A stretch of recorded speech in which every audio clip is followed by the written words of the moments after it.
મહીસાગર જિલ્લામાં દિવસે ને દિવસે જાણે પોલીસનો ડર ના હોય તેમ મારામારીના કિસ્સા વધી રહ્યા છે, જેમાં ખાનપુર તાલુકાના લીંબડિયા ગામે એક યુવકને શોરૂમમાં પૂરી માર મારવામાં આવતા યુવકને સારવાર માટે હોસ્પિટલ ખાતે દાખલ કરવામાં આવ્યો હતો. મળી આવતી જાણકારી અનુસાર લીંબડિયા ગામે ભરત પટેલ અને કૃણાલ પટેલ દ્વારા ગેરેજ ચલાવતા એક યુવકને શોરૂમમાં પૂરી માર મારવામાં આવ્યો હતો, જેને લઈને યુવક ગંભીર રીતે ઇજાગ્રસ્ત થતા સારવાર માટે તેને લુણાવાડા તાલુકામાં આવેલ જનરલ હોસ્પિટલ ખાતે દાખલ કરવામાં આવ્યો હતો, જેને લઈને આ સમગ્ર મામલે પોલીસમાં ફરિયાદ નોંધવામાં આવતા સમગ્ર મામલે પોલીસ દ્વારા કાર્યવાહી હાથ ધરવામાં આવી છે. ત્યારે અગાઉ પણ ભરત પટેલ દ્વારા સ્થાનિક એક ઇસમને ઢોર માર મારવામાં આવ્યો હતો અને તેની પણ ફરિયાદ નોંધાઈ હોવાનું સામે આવ્યું છે. ત્યારે ફરી એક વખત ગેરેજ ચલાવતા એક યુવકને શોરૂમમાં બોલાવી ઢોર માર મારવામાં આવ્યો હતો અને યુવક ઉપર મારક હુમલો કરી શરીરના ભાગે તેમજ કાનના પડદાને ભારે નુકસાન પહોંચાડ્યું હતું, જેને લઈ યુવકને લુણાવાડા તાલુકાની જનરલ હોસ્પિટલમાં સારવાર હેઠળ ખસેડવામાં આવ્યો હતો. ત્યારે એક અઠવાડિયામાં હુમલાની બીજી ઘટના બનતા સ્થાનિકોમાં રોષ ફેલાયો છે. ત્યારે આવા અસામાજિક તત્વો સામે પોલીસ દ્વારા કડક કાર્યવાહી કરવા પરિવારજનો દ્વારા ખાનપુર પોલીસ સ્ટેશન ખાતે ફરિયાદ નોંધાવી કડક કાર્યવાહી કરવા માંગ કરવામાં આવી હતી. જોકે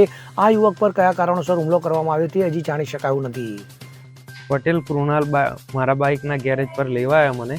મને એમ કીધું કે મારી અપાચીની ચેન ફસાઈ ગઈ છે, પડી ગઈ તો મેં મને ચોકડી પર આવી અને હપારી કરી આલો.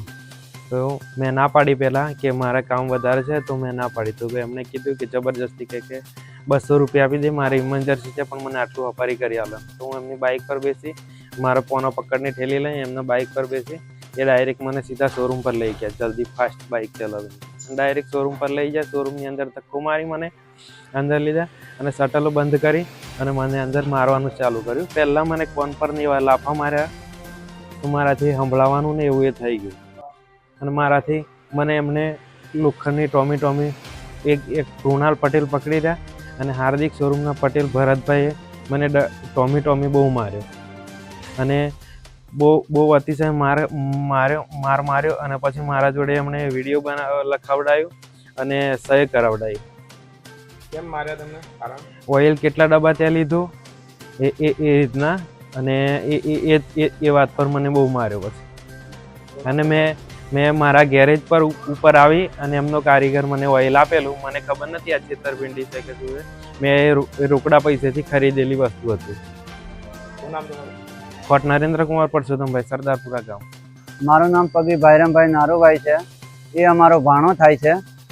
હવે એ લીંબડિયા ચોકડી પર ઓટો ગેરેજનો ધંધો કરે છે અને એ ઓટો ગેરેજની સામે એમનો વીરપુર રોડ ઉપર શોરૂમ ચાલે છે. ભરતભાઈ અને કૃણાલ પટેલ આ બંને અમારા ભાણાને આપણે મારી ગાડી બગડી છે એમ કરીને લઈ ગયા અને પછી ત્યાં શટર બંધ કરીને લોખંડની પાઇપોથી કે ટોમીઓથી ફટકારવામાં આવેલો અને ફોન લઈ લીધો હતો અને એટલો ઢોરમાર માર્યો હતો કે શરીરના દરેક જ ભાગ ઉપર અત્યારે હાલમાં ચાઠા દેખાય છે અને કાનનો પડદો ફાટી ગયેલો છે અને બેભાન અવસ્થા જેવો છે.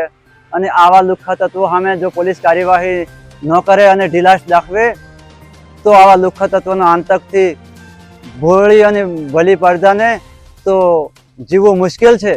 કારણ કે પોલીસ આ લોકોની કંઈ કાર્યવાહી નથી કરતી. અત્યારે 48 કલાક થઈ ગયા તો FR નહીં પાડતી પોલીસ અને બસ જાણવા જોગટ લે છે.